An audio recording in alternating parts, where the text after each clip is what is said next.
to my shock. Why?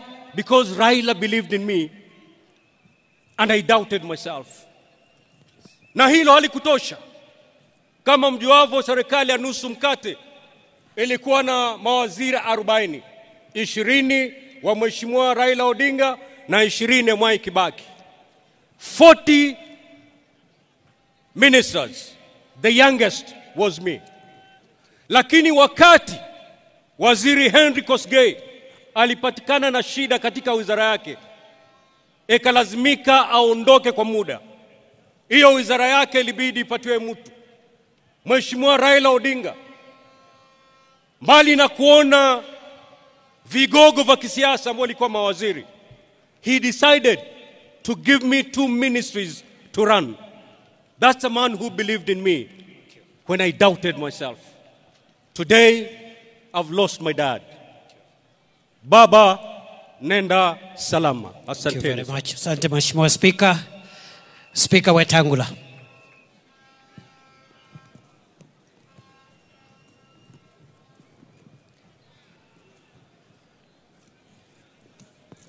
Pole for the pressure. 3.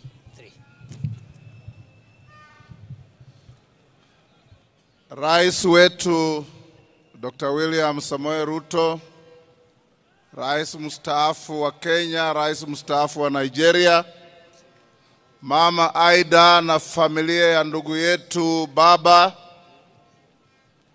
waheshimiwa wote mlioko hapa, waheshimiwa wananchi na kanisa letu. Yangu itakuwa mafupi sana.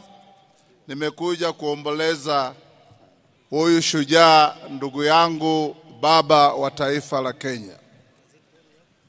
Mheshimiwa Raila is one of the greatest sons of our soil.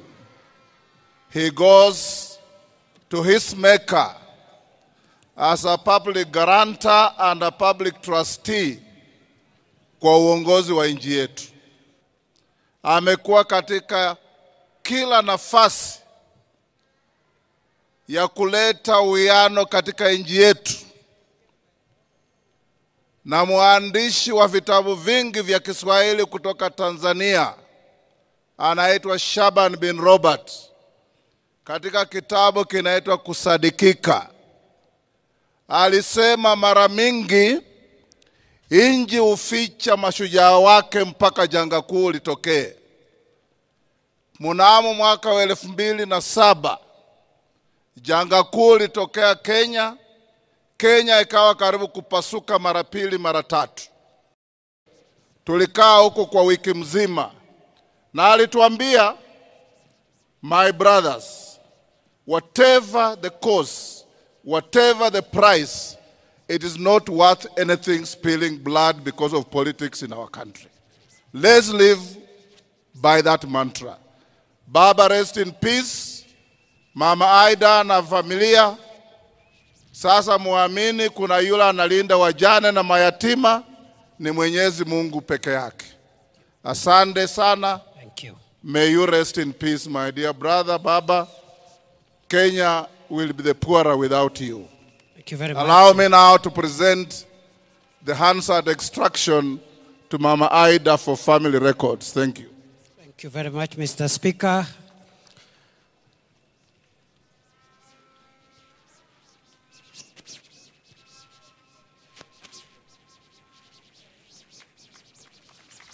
Thank you. Asante Mheshimiwa Speaker. I now want to invite former Vice President Kalonzo Musyoka to come and greet the congregation.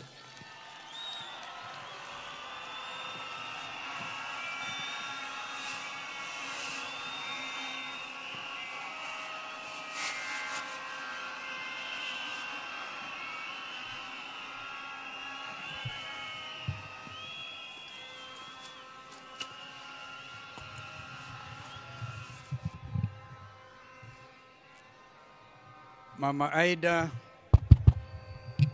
Aida na jamii yote ya ndugu yetu Raila Odinga, Your Excellency President William Ruto,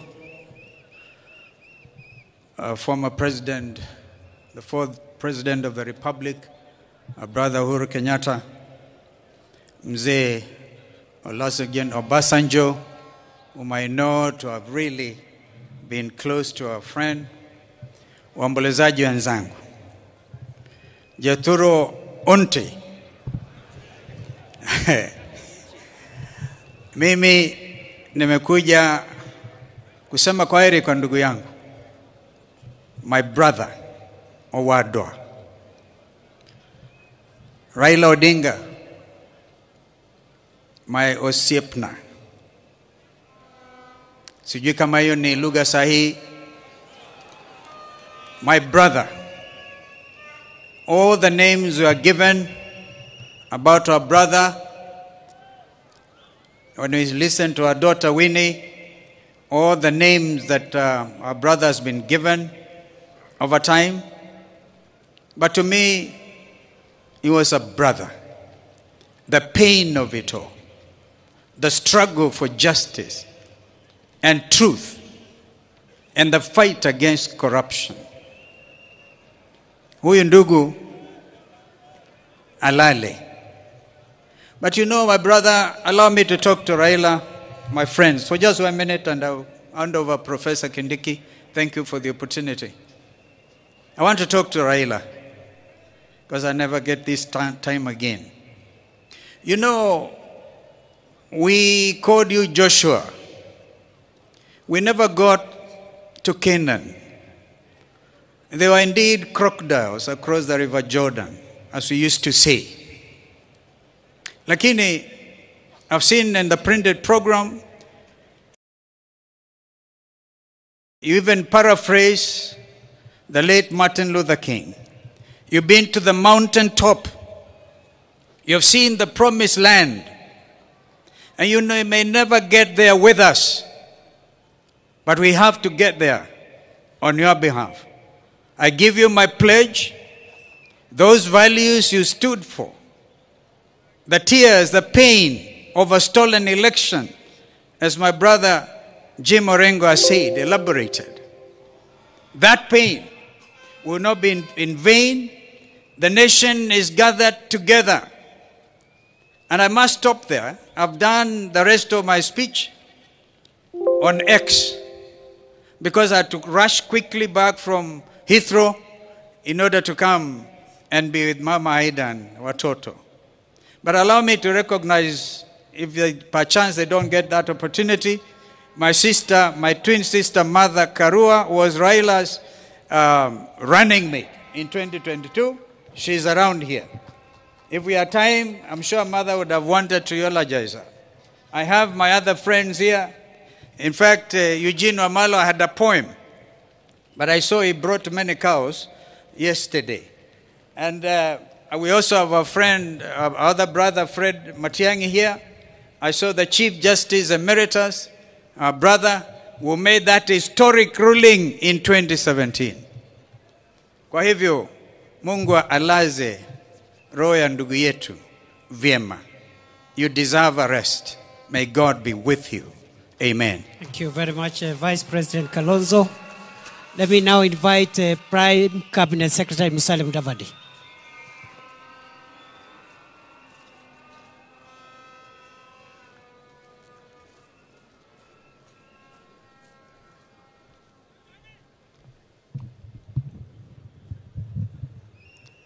Your Excellency, the President of the Republic of Kenya, the Honorable William Samoei Ruto, Mama Aida Odinga and her family, and with that, Your Excellency, let me ride on all the protocols that have been observed in the interest of time. First, to Mama Aida and the family, let me extend my deepest condolences and those of my wife and family to you and your children. Your friend, sister, Tessie, did ask me to step forward and tell you that she really conveys her condolences. Secondly, Your Excellency and Mama Aida, let me say thank you for giving me a unique opportunity first with the consent of the family, and also as a directive from the President, to do one last honor, and that was the honor to lead a delegation on the afternoon of 15th of October, just a few hours after his passing, to India, so that we can join those who are there and come back with the remains of Raila Amolo Odinga. It is an honor, a very moving moment. We left Kenya as KQ 202 with our colleagues. We landed in India and we joined Winnie, Ruth, Dr. Lunya, Morris, Fugeto, and the Kenyan High Commissioner to India at the military stand where the president, the Prime Minister of India had actually said that the government of India grants all the respect, military respect possible within the shortest time possible to Raila. I want to take this opportunity to confirm to the people that the government of India gave a military aircraft from Kochi to bring Raila to Mumbai, where we got him. And he was escorted by the military of India. Your Excellency, let me also take this opportunity because we did a turnaround of only 2 hours. And when we went there, we found Winnie, a very strong young lady. Mama Ida, you have somebody strong in your daughter. We found Ruth. We found Dr. Lunya, and we found Morris. We draped Raila in the Kenyan flag. It was a very emotional moment. We are back here. We landed, brought by the national carrier, Kenya Airways, and I thank Kenya Airways for heeding your instructions and turning around very fast, Mr. President. The national carrier brought back Raila home. The plane landed at 9:30 on 16th of October, switching from KQ 203 to RAO 001. That was the title of the flight. A great honor indeed. Mr. President, today Raila is here. He would have loved a crowd like this. This was his moment of excitement, his fodder. But today, Raila speaks to us in silence, total silence. This silence is loud. It speaks to the nation. It speaks with emotion. Raila, if you wanted to know where your political fortunes were, wait until you listen to him narrating soccer on a political podium. Then you would know whether your goose is cooked or you have a chance. You would want to listen to Raila in Kiswahili proverbs, and he would explain very complex things with simple words. Ata mukia ni nyama. Raila would come up and he would say, ikiwa mtu amekuwa hivyo, tuwe kama siafu, tutatoa nyoka pangoni. This was Raila explaining himself. He stood for a lot of things. His spirit is unbogable. Raila suffered. He had a checkered career. But one thing, Raila never allowed the history to hold him prisoner. He never took his challenges as a life sentence. He stood up, walked, and moved further. We are here because Raila lived in this country. Mama Ida, you have spoken. Your speech was so deep and powerful. I can only request Kenyans, please listen to what Mama said. There's nobody who would be able to understand Mama better than Raila. She has told you what needed to be said. Nind Kigwok, Jacom,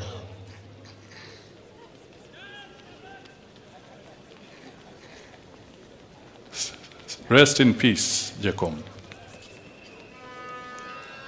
Nind Gikwe, Nind Gikwe, Nind Gikwe, Jacom, Ward Mayor.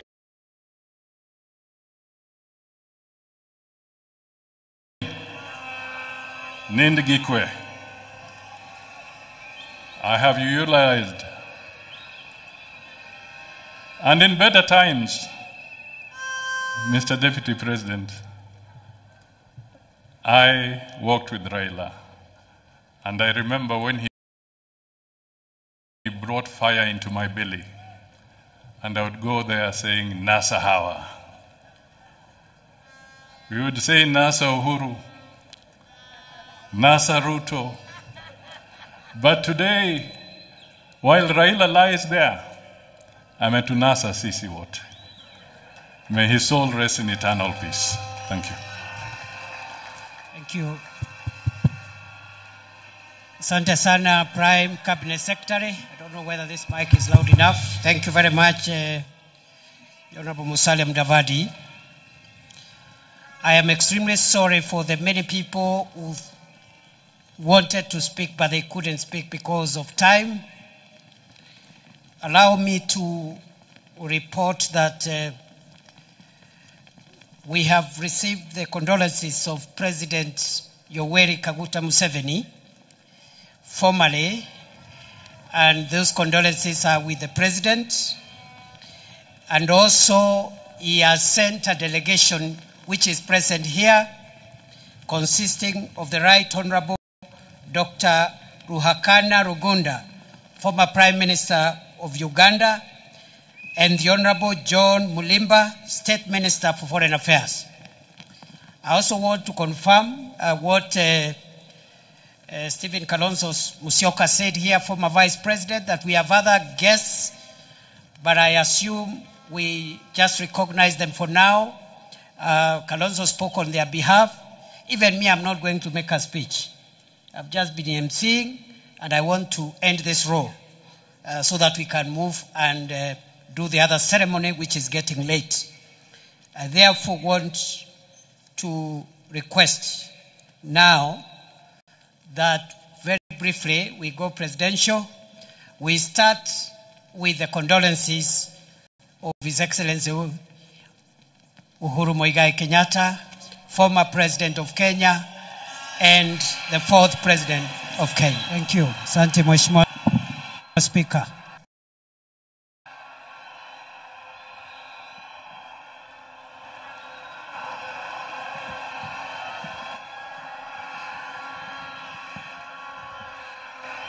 Asanteni sana. Thank you. Asante sana. Mama wetu, Mama Raila Odinga na familia, Mheshimiwa Rais wa Jamhuri ya Kenya, Mheshimiwa William Samoei Ruto, na viongozi wote ambao wamefika hapa na waombolezaji wote, hamjambo nyote. Hamjambo tena. Asanteni sana. Yangu haitakuwa mengi kwa sababu ya masaa. Na vile mlijuavyo, I got my opportunity in Nyayo Stadium the day before yesterday to eulogize my friend and brother. So sitarudia yale ambaye tayari nimesema. Yale yamebaki siku ya leo ni tena kumwambia dada wetu mkubwa Aida na watoto wake na familia yote ya marehemu Raila Amolo Odinga, tuko hapa tena kuambieni pole. Tuko hapa kusimama pamoja nanyi dakika hii nzito kweli kweli. Ya pili, kwa wenzetu wa Bondo na Siaya kwa jumla, kusema asante. Mtoto wenu ambaye sasa amerudi nyumbani, back to the ancestors, mulitupea atumikie sio tu Bondo na Siaya, lakini Kenya na Afrika, na ametutendea na tunawashukuru. Asanteni sana. Ya tatu, rambi zangu na pole pia kwa wana ODM wote ambao wako hapa. Asanteni kwa kutupa kiongozi ambaye amesaidia kuunganisha hii nchi. Asanteni sana.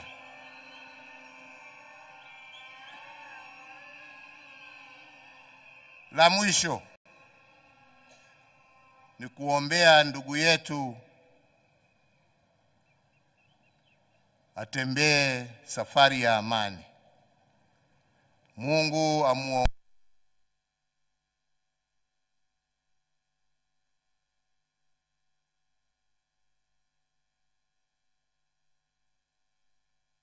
A brother and a leader of this nation. We shall miss your insights. We shall miss your thoughtfulness. We shall miss your wisdom. And we shall miss your laughter. Your deeds will live long, as I said, and we will remember. And I pray we remember those deeds in the actions that we shall live, emulating our friend and brother. So fare thee well, Honorable Raila Amolo Odinga. Fare thee well, my ndugu. Fare thee well, my friend. Mungu awabariki na walinde. Asante.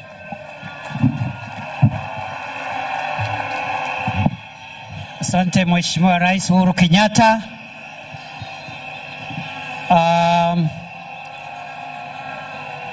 Before I call the next speaker, let me also acknowledge the condolences of Senator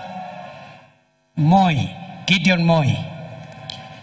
He has not been able to come here. He was at the airport with us when we were receiving the remains of our leader. Today, he has some inconvenience. He could not make it. Senator Gideon Moi sends his condolences. Allow me now for fellow mourners to invite the second last speaker of the day, a very close friend of our late leader who is lying here. They have walked a long journey, and it is my pleasure to call one of the most decorated sons of Africa, the former president of the Federal Republic of Nigeria, His Excellency Olusegun Obasanjo. Mr. President, you're welcome.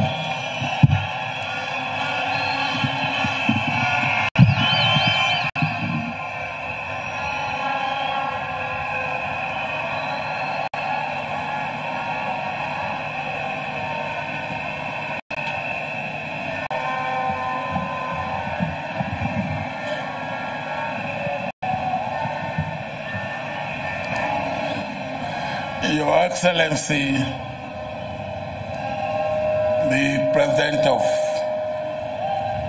the Republic of Kenya, my dear brother, Dr. Ruto, My dear sister, Your Excellency, Raila Odinga,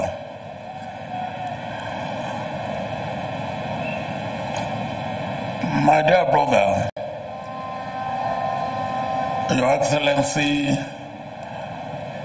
former President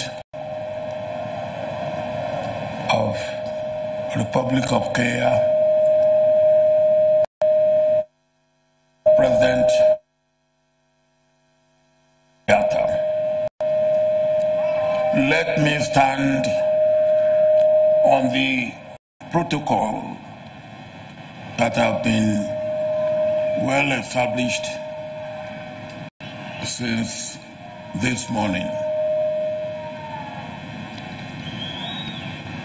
Here, in this place, I was with Raila on his invitation 31 years ago when Raila Odinga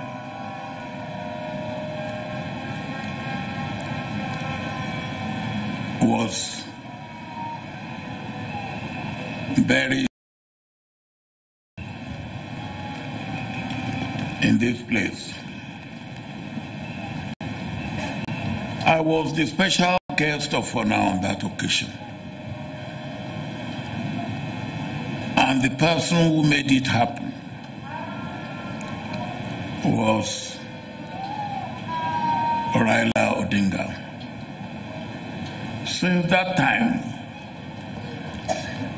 we have deepened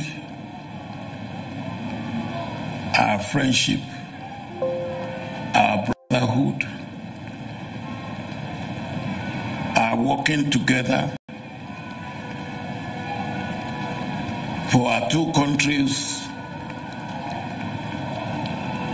for Africa, and indeed for the world. Over the years, I have come to know Raila very well.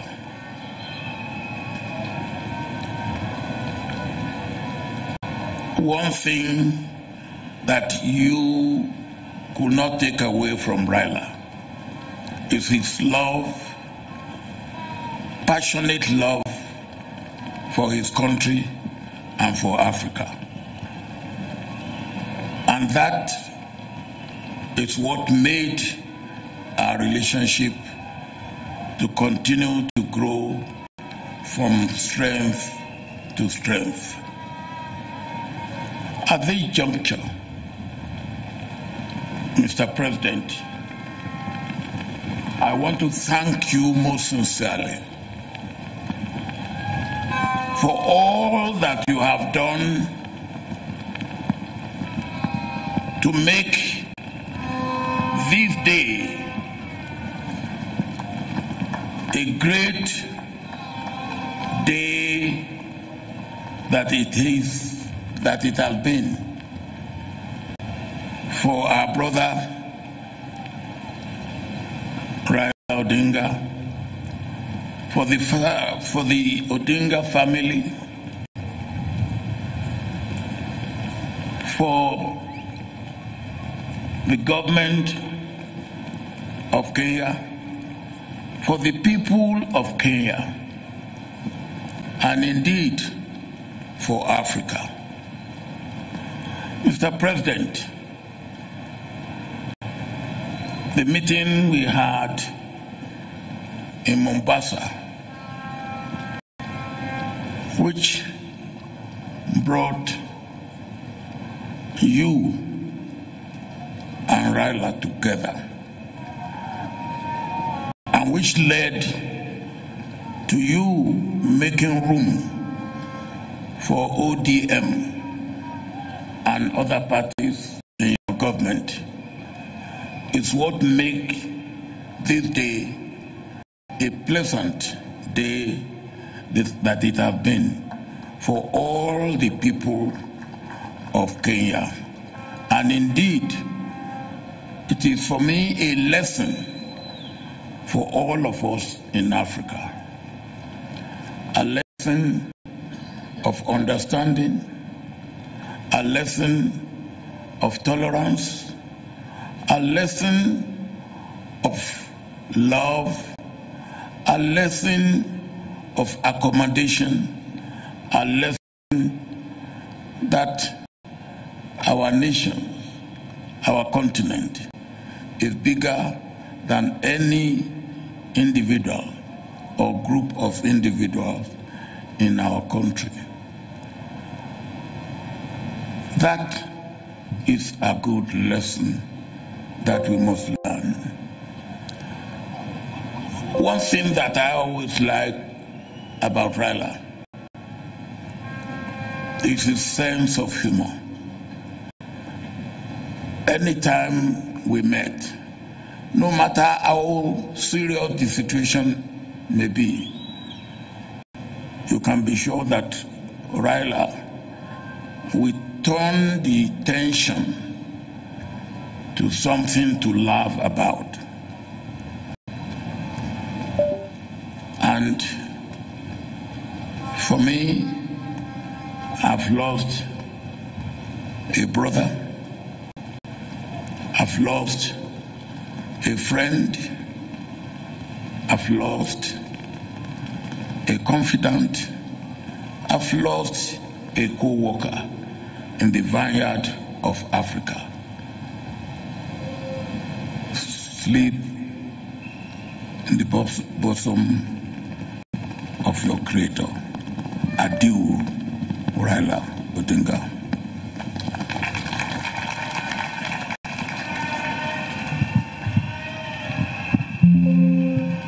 Now, the late Prime Minister Raila Odinga had other friends, and there are two other families that are represented here today.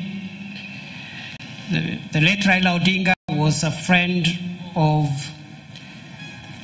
the late former Prime Minister of Zimbabwe, Morgan Tsvangirai, who is represented here by his wife. The family is represented here by his wife. The late Right Honorable Raila Odinga was also a close friend of the former departed President of the United Republic of Tanzania, the late John Pombe Magufuli. The family of His Excellency Magufuli is represented here today by the daughter of the former president, Jessica Magufuli.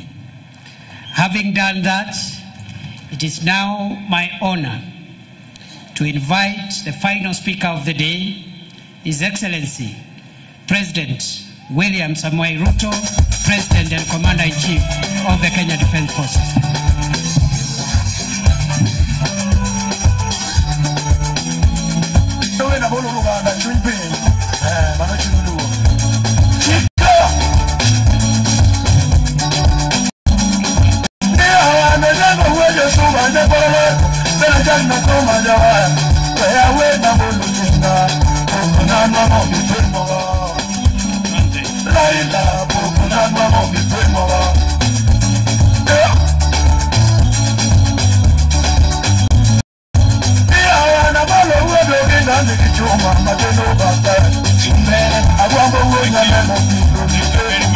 Thank you very much. Asanteni sana.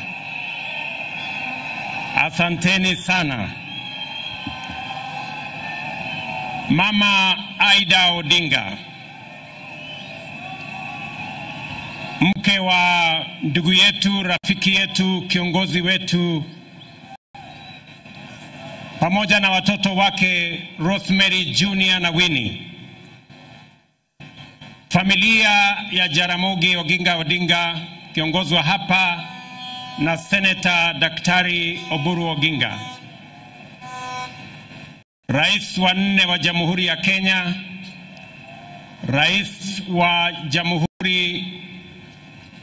wa zamani wa Jamhuri ya Nigeria, ndugu viongozi wetu wa dini, maaskofu na wananchi wa hapa Siaya na Wakenya wenzangu wote ambao mnahudhuria mazishi haya. Napenda kuwasalimu hamjambo. Amoso ujodhurwa. Amoso ujodhurwa. Jodhurwa unchie. Jodhurwa Bwana asifiwe. Mimi kwanza naleta rambirambi zangu za mke wangu na watoto na za serikali zima la taifa letu la Kenya kwa familia ya huyu shujaa, our brother, the leader of ODM, the foremost political engineer in our republic, as we have been told. Nikisema pole sana Mama Aida na watoto na jamii kwa kumpoteza ndugu yetu aliyelala hapa, Mheshimiwa Raila Amolo Odinga. Let me say this for the record. The nation of Kenya today is flowing with floods of tears of grief. The foundations of Kenya are shaken by the stomping footsteps of mourners, and the soul of our nation is aching because of the loss of a great hero of our nation, a man who has been made through fabric of struggle, a man who many fondly referred as the people's president.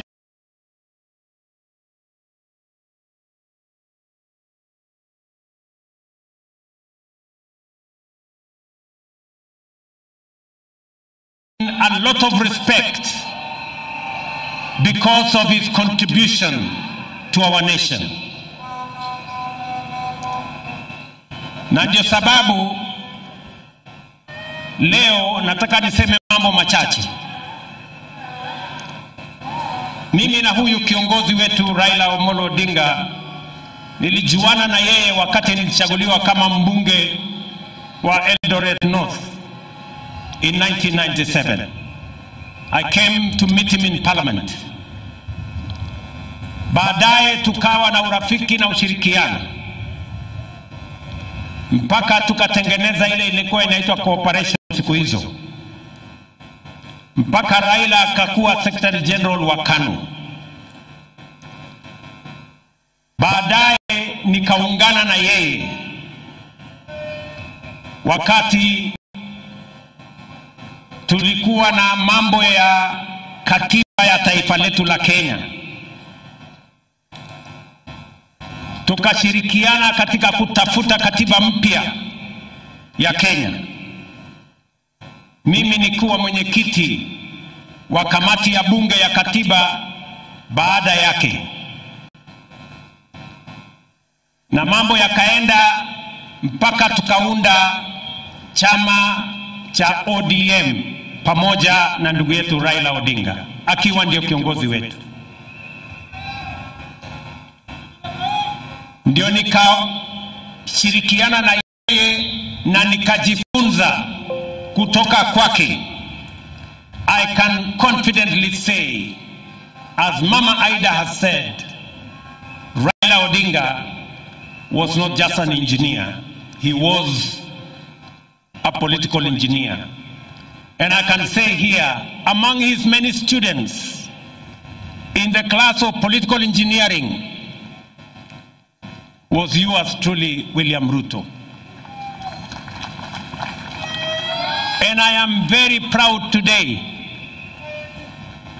that Raila Amolo Odinga is being rested when one of his own students, a man he has mentored, is today the President of Kenya.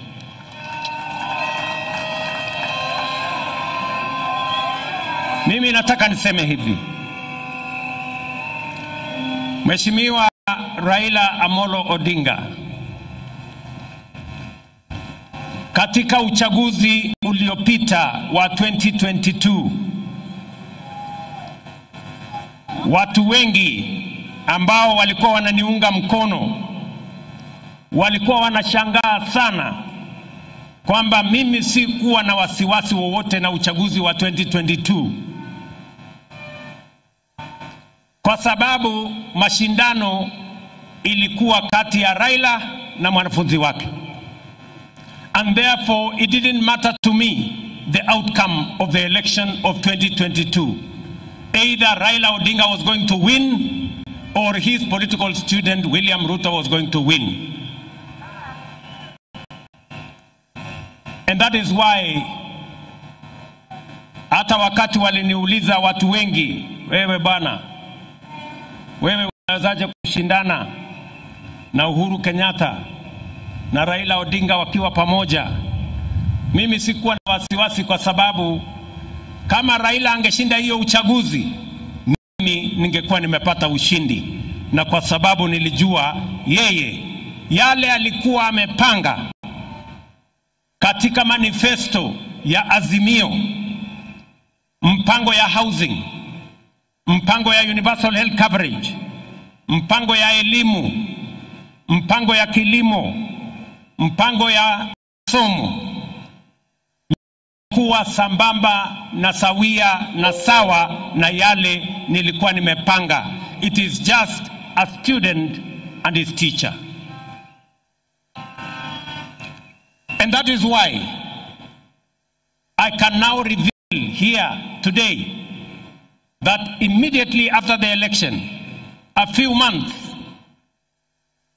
and there are witnesses sitting in our midst today, I looked for Baba. A few months after the election, nikamwambia mheshimiwa, tukaketi chini na yeye, nikamwambia mheshimiwa Prime Minister, wewe ni mwalimu wangu. Kwa umri mimi natoshana kuwa kijana wako. Kwa mapenzi ya Mungu mimi ndio rais wa Kenya. Nikamweleza mheshimiwa Raila, kwa hii serikali nataka nikupatie mambo machache. Nikamwambia, kwanza, kama utasimama 2027 kuwania urais, ama kama utaunga mkono mtu mwingine, mimi hainijalishi. Mimi ninataka kama kijana wako niliyejifunza siasa chini yako, nataka nikushughulikie, kwa sababu wewe, you have made a huge sacrifice for our nation. You have made a huge contribution to our nation. And I told Baba, I want, as a person who has learned in your political school of politics, I know you have made a huge contribution to Kenya. I know you have paid a huge personal sacrifice, family sacrifice, community sacrifice. I want to right the wrongs that have been done to you in our nation. And we agreed with the former Prime Minister, and I told him without condition, I will do whatever he wanted me to do, especially to make sure that the sacrifices he had made for our nation, the contribution that he had made for our nation, we right any wrong that may have happened. Mimi namshukuru Mungu kwamba baadaye katika safari hii ya siasa, Mungu alinipatia nafasi mbali na changamoto nyingi zilizokuweko, Mungu akanipatia nafasi nijumuishe chama ya ODM katika serikali ya Kenya. And I am very proud that today ODM is part and parcel of the government of the Republic of Kenya. Wakati baba nilizungumza na yeye, hakunipatia masharti yoyote vile ya kujumuisha ODM kwa serikali. Mimi ndio nilimuuliza, baba, mimi nataka waziri wa fedha wa kwanza wa kutoka Nyanza, mimi na wewe tupatie nafasi hiyo. Baba akanipatia huyu mungwana anaitwa Nyang, huyu John Mbadi. Leo I am very proud that Baba and I made the decision to have John Mbadi as the Minister of Finance of Kenya. Today, inflation has come down to 4% from 9.6%. Exchange rate has come down from 165 to 129. Today, our inflation, I have said, exchange rate, our interest rates have come down, and Kenya is now the 6th largest economy in the world, in Africa. This man, John Mbadi, anatosha ama atoshi? Wengine waliniambia ya kwamba hatoshi kwa sababu anatoka mahali fulani. Nikasema nitamfanya waziri nione what is going to happen. Na leo we have seen what has happened. I am very proud of the decisions that we have made. And so are all the other ministers that we are now joined together in this administration. Mimi nataka niwaeleze ndugu zangu. Najua ya kwamba mimi ni kiongozi wa chama ya UDA katika Kenya Kwanza. Lakini mimi nataka niwahakikishie wana ODM, kulingana na matakwa ya baba, because baba believed in political parties, he built the largest political party, ODM. I want to tell you, we will respect ODM. We will support you to hold ODM together. ODM must be strong as we go to 2027, because that is the way we are going to have a strong government. Political parties are the foundations of any meaningful democracy. And therefore, the future of ODM, the strength of ODM, the well-being of ODM matters a great deal to me, because that is how we are going to have a strong nation, by having strong, vibrant, national political parties. Kwa hivyo wana ODM, ile kitu mimi nataka niwahakikishie, kwa mapenzi ya Mungu, ODM will either form the next government or be next government. Ile kitu siwezi kukubali. Ile kitu kwa heshima ya huyu shujaa wetu, ile kitu siwezi kukubali. Na nitafanya juu chini, Mungu anisaidie. Ni wale ambao wanataka kung'oa chama ya ODM na kwenda kuchezea karata ya upinzani kule nje. Hiyo haitawezekana.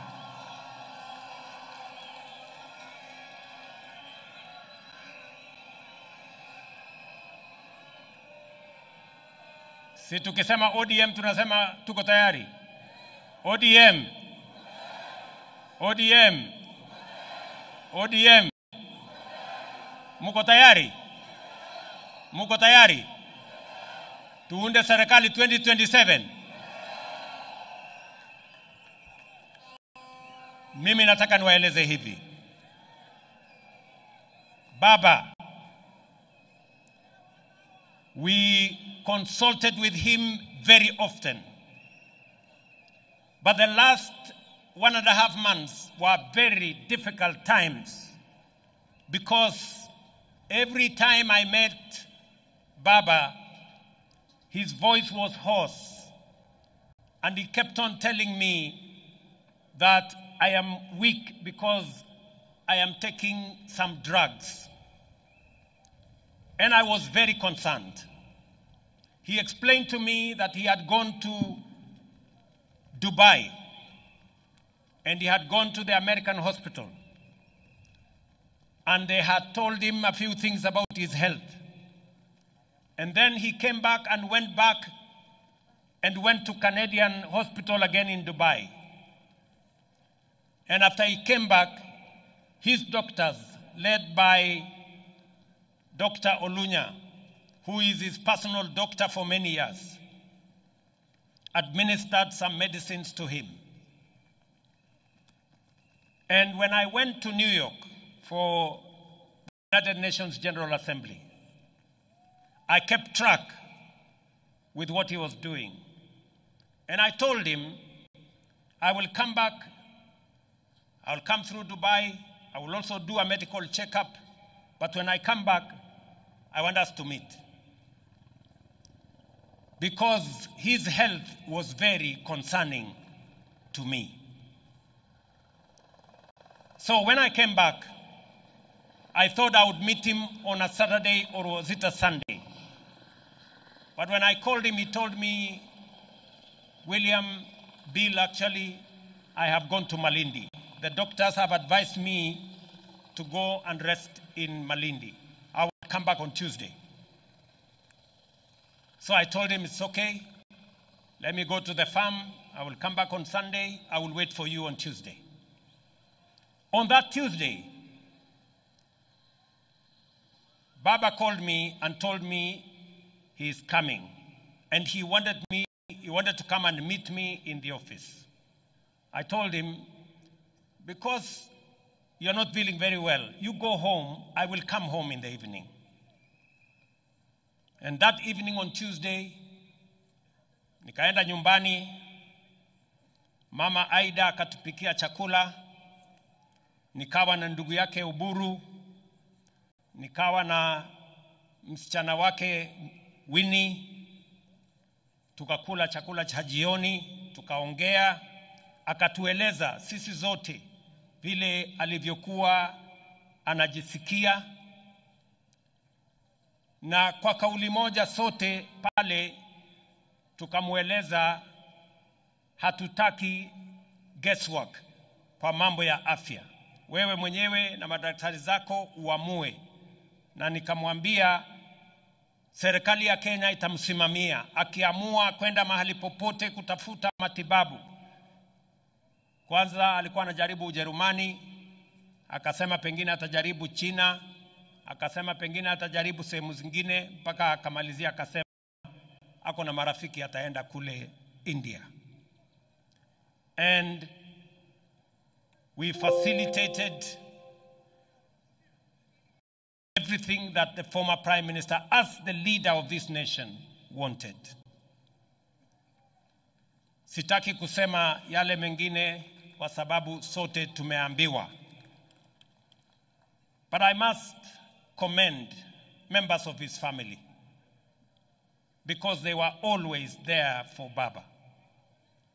Especially Winnie Odinga. Winnie, you are a special person to your father. You stood by your father. You were concerned about his health. You persuaded him to take his health seriously. I must also thank Ruth. Ruth Odinga, you were there for your brother. And Oburu kept calling. Mama Aida kept calling. But I want to say, it was not easy. Because when we thought Baba was okay, in fact, alikuwa amepigia watu wengi simu. Waambia mimi niko sawa sasa, madaktari wameniachilia, wamesema nirudi baada ya miezi 6. wacha sasa niende nipumzike, nitapitia Dubai, nikuja nyumbani. Tulikuwa tunapanga kuja hapa Jaramogi Oginga Odinga on Thursday kwa ile investment conference. Lakini mambo yakabadilika, yakawa vile yalivyokuwa. So nikienda ofisini asubuhi, I remember it was about 6:40 or 6:45 there. Nikaona kwa simu yangu Oburu ameniandikia WhatsApp message, akaniambia my brother is critically ill. Nikampigia Oburu, nikamuuliza, I thought we spoke to Baba and he was feeling okay. Imetokea nini? Akaniambia amepata information. So nikachukua simu yangu, nikapigia yule ambaye alikuwa ameenda na yeye. Akaniambia Baba is okay. Yeye pia hakuwa anajua. Nikamwambia ebu check. Nikachukua simu yangu nikapigia mwingine, akaniambia pia hajasikia. In a few minutes, like 10 minutes, Oburu akanipigia tena. Akaniambia inaonekana Baba ametuacha. He was not conclusive. So that's a few minutes after 7. After 2 minutes, Winnie akanipigia. Akaniambia, first I told her, please Winnie, don't tell me any bad news. But of course she said, the bad news have happened. My father is no more. And those were very, very difficult moments. Many commentators in the newspapers and in the media say this is a very big blow for William Ruto. Yes, it is. It is a very big blow.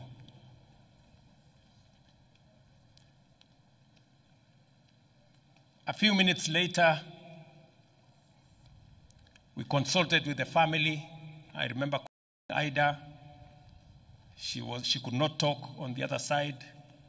And then we managed to do the processes that were necessary. I got in touch with the government of India, and I requested them to accord our brother the highest support that they could.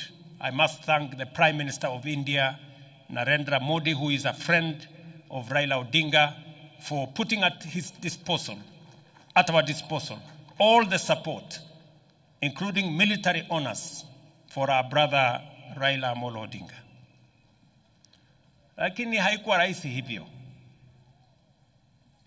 Baadaye jioni tukisha panga vile watu wataenda kumchukua mwili wake, usiku Winnie akanipigia. Winnie akaniambia, Mr. President, hiyo ndege ambayo inakuja kubeba mwili ya baba, mbona inaenda Mumbai? Mbona isikuje hapa mahali baba yuko?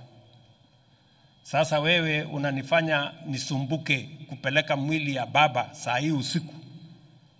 Ningangane naye niweke kwa ndege na nimechoka. Na hii kitu ni mzito sana kwangu. So I had very difficult moments there. Nikamwambia Winnie, unajua sasa hii ndege iko na watu wengine wanaenda kule Mumbai. Na turnaround yake tulikuwa tunataka kupunguza. But she could not take any of it. Nikawachana na yeye, nikapigia Ruth. Nikamwambia Ruth, please help me manage Winnie. Mwambie tu atulie kidogo, these arrangements we are making. But all in all, I must say the concern of the family, his children, the wife, his brother Oburu and all the others was amazing. Hapo katikati, wakati bado tunahangaika, nafikiri kama saa 3 hivi asubuhi, Nimeona kwa WhatsApp Junior amenitumia message. Nasema will ya baba inasema he must be buried within 72 hours. Huyu Junior amenitumia. And I am sending our lawyer to Mama to go and tell her what Mzee's will was. So hapo katikati sasa ikawa ni kizungumkuti. We are trying to balance between the will of the late, the reality of where he is, the requirements of culture, the state, the church. So there were tensions all over the place. That we are here Sunday to pay our last respects to Raila Odinga is an act of God. Na tunashukuru Mungu kwamba imetusaidia tufikishe hapa.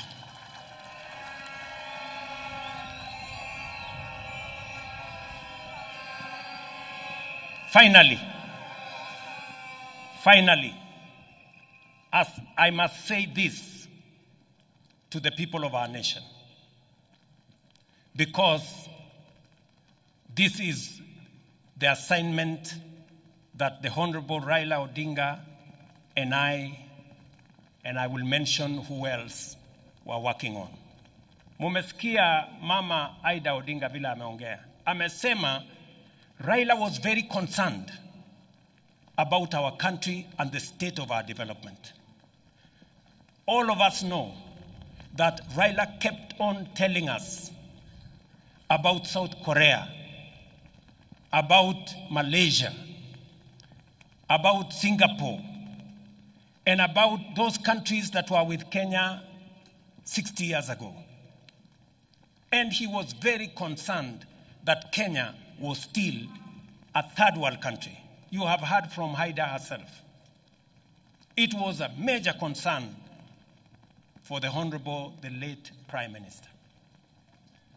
And wacha niwaeleze wa Kenya, the last 3 months, I have been engaging deeply with the former Prime Minister.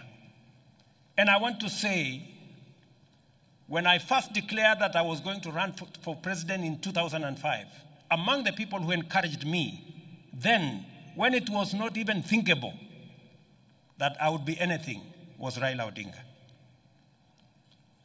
The last 3 months, we sat together and we agreed with Raila. And I want to say here in front of his body, we agreed with him that we must do whatever it takes to get Kenya out of this third world status and move it to the first world. We sat down with this man here. Na tukakubaliana na huyu Raila Amolo Odinga mwenyewe akatumana yule Hino, Professor Hino, akuje Kenya. Hino came here almost a month ago for us to agree on the plan that is going to get Kenya out of this mess. Nyinyi mnajua hapa Siaya sasa iko mpango ya nuclear energy. Kwa sababu Raila alisema hatuwezi kuwa ni nchi ambayo tunaweza kusonga mbele if we do not have enough energy. And Raila proposed that we should at least generate another 10,000 megawatts. Let me say this because there is no other moment for me to say this when he is here with us. The same Honorable Raila Odinga agreed with me that we must extend the SGR from Naivasha through Siaya here to Malaba. He also agreed with me that we must extend a dual carriageway from Rironi through Nakuru, through Eldoret to Malaba, and also through Kericho to Kisumu to Malaba. And we agreed with him on how we are going to build a new airport and how we are going to expand our infrastructure. Haya ni mambo niseme mbele yenu, the late akiwa hapa. Na tukakubaliana na yeye tutawazungumzia viongozi wetu wa bunge, tuanze kuelewana. Na nikakubaliana na yeye kwamba pia nitamtafuta rais wa 4, Mheshimiwa Uhuru Kenyatta. And I want to say here to you, Baba, we agreed, me and you, that I would look for President Uhuru Kenyatta. And I booked an appointment. I sat down with President Uhuru Kenyatta. And we discussed what I had discussed with Prime Minister about the future of our country. How to think big, how to get rid of the average and the usual and the normal and the ordinary, so that we can stretch this nation to the extraordinary and to the excellent.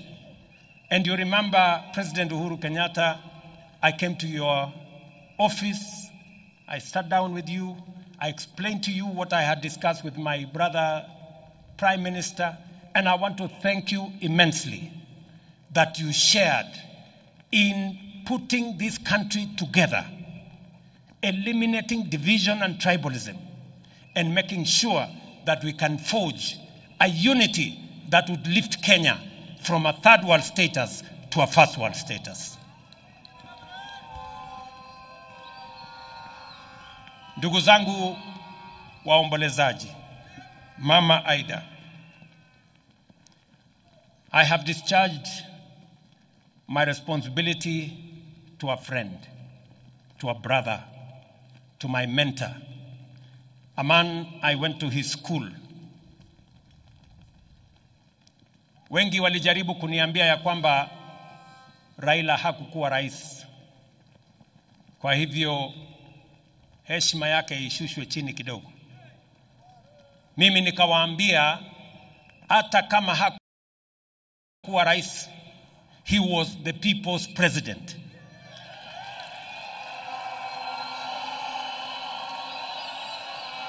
Na kwa hivyo apatiwe heshima ya kutoshana na rais.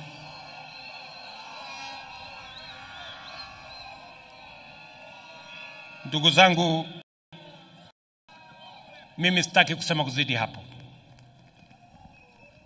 Nataka nimheshimu Mama Aida kwa kutusaidia kuchunga huyu kiongozi wetu, watoto wake, by standing with their father, familia nzima ya Jaramogi for the contribution they have made and for allowing Raila to be part and parcel of many families, not just the Jaramogi family. He became part of the family of Kenya. Today here we have leaders from across Kenya who associate with Raila Odinga, who have been mentored by Raila Odinga, who are supporters of Raila Odinga. I must thank his security people, Maurice Ogeta especially. Thank you very much, Maurice, for standing with Raila always. I remember Maurice, in our days of ODM, this Maurice used to wipe our shoes when we came late from campaign. Maurice, I want to tell you, Government of Kenya, as we look after Raila's legacy, you too will stand guard with us to look after Raila's legacy. Together with all the other people who worked with Baba. To this community, I want to assure you that by God's grace, we're going to journey together in the footsteps and in the direction that our friend and brother Raila Odinga has pointed to us.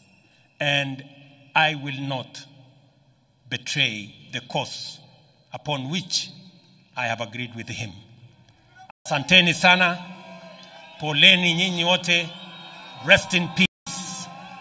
Raila Amolo Odinga, our leader. Thank you very much. One. Makofi tafadhali. Thank you, Your Excellency.